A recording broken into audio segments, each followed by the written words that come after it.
Business-owned property can easily be damaged by fire. For restaurants in particular, kitchen fires are very common. It can be extremely expensive to repair fire damage, so it's very important for businesses to have insurance for this type of loss. By and large, fire insurance is readily available for business owners, even those who own their own building. But what are the critical factors in making sure your insurance fully protects you in the event a fire breaks out?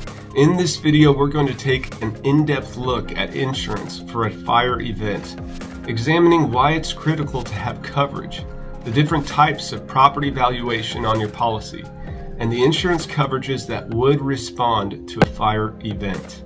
Having insurance is critical if you want your business to survive after a fire loss. According to the National Fire Protection Association, fire-related property damage was estimated at $10.7 billion. Because fires produce flames, heat, and smoke, they can cause intense damage to buildings and their contents. Property damage can also be caused by firefighting materials such as water, foams, and powders. Property insurance usually covers fire as well as damage from fire suppression materials. Some policies provide coverage for fees charged to fire departments for firefighting services.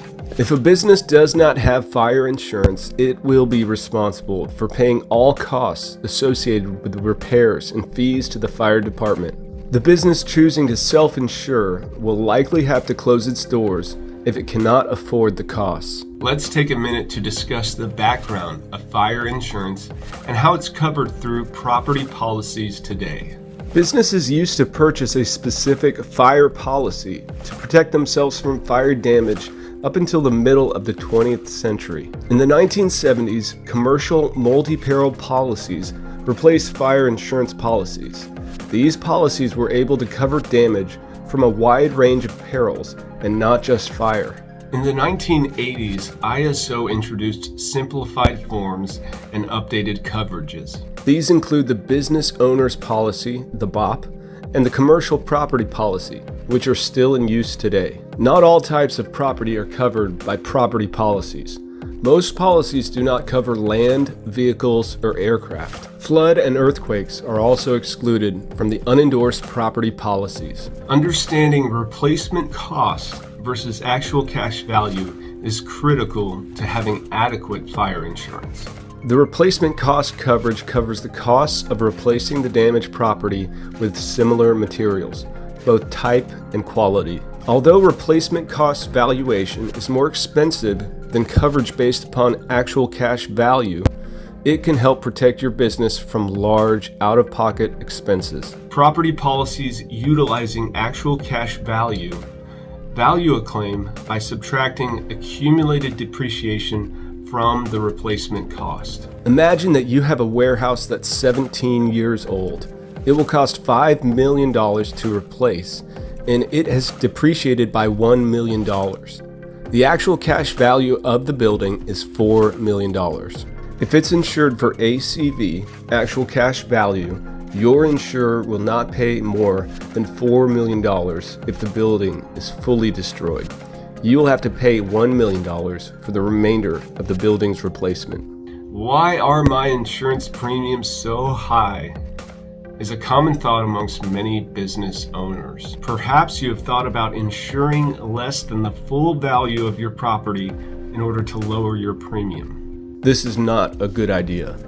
First off, in the event of a total loss, your policy will not cover nowhere near the entire cost of replacing or repairing property damaged. Not to mention business income and extra expense related to continuing your operations. Second, many property policies include a co-insurance clause. These clauses can impose a penalty on insured property that sustains a partial loss if you fail to purchase the required amount. Here's an example of how you can get penalized for underinsuring your property.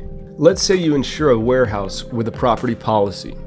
Even though the cost to reconstruct the building in the event of a total loss is $5 million, you choose to insure the building for $3 million. This policy includes an 80% co-insurance stipulation.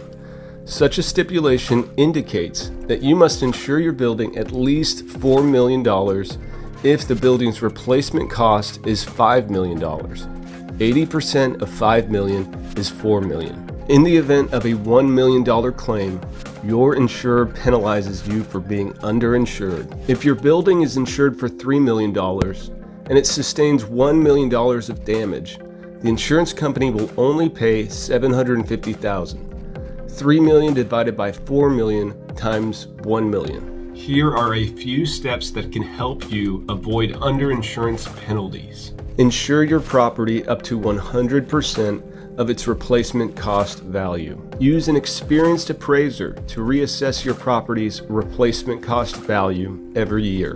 Do not insure your property based on property tax estimates. Many businesses are located in old buildings that don't meet current building codes. The laws governing building codes vary from one state to the next, and even from one city to another. Existing buildings often do not need to be retrofitted to current code unless they have been remodeled or rebuilt. However, a building may need costly upgrades if it is badly damaged by fire or any other peril.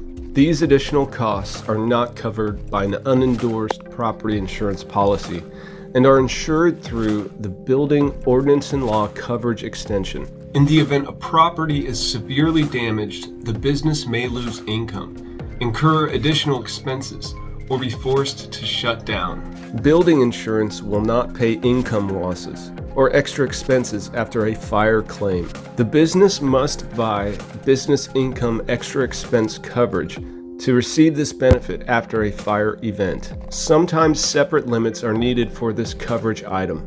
Some policies utilize actual loss sustained for a certain time period, i.e. 12 months, as the limit. Here are a few ways to keep your insurance policy in good standing and maintain adequate fire insurance. Every year, review your policy to make sure it covers all your locations and premises. Check that the address information in your policy is correct. Consider insuring multiple buildings under one policy that has a blanket limit. A single policy is typically cheaper than multiple policies. Maintain a fire prevention program. Your workers should be trained on what to do if there is a fire. An active fire prevention program may be offered by your insurer at a discounted rate. Always be mindful about building values listed on your policy. Double check with replacement cost estimators and building appraisers to see if your replacement cost is accurate. In this video, we took an in-depth look at insurance for a fire event, examining why it's critical to have coverage, the different types of property valuation on your policy, and the insurance coverages that would respond to a fire event. Hope you found the information from this video helpful. When it comes to restaurants and bars, our agency has expert knowledge, specialized coverages, and competitive premiums for food and beverage establishments. Feel free to reach out with any questions, thoughts, or information to get a free quote.